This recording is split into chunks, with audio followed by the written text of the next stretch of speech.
I am in a moment where I'm really analyzing what it means to live an ever more sustainable life, to live more intentionally.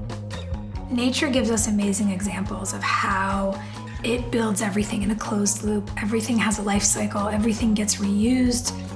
So lots of people have asked what my inspiration was for starting a small hobby farm at my home in Los Angeles. It's in my blood. My great-grandfather had a farm in Italy. It feels, I don't know, nostalgic or a little romantic to me to get my hands in the dirt and honor the place where I live. My style is certainly influenced by place. Everything that is in my home is thoughtful or meaningful to me.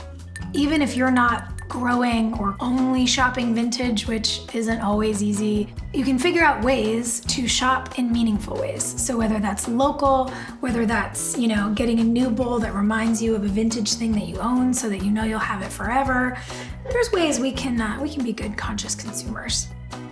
We're always discovering something about how to change a habit or evolve a practice to be a little bit better. There's so much alive here, and it feels really cool to be contributing to a healthy ecosystem in the way that I can. For me, figuring out how to lead a more sustainable life is a work in progress.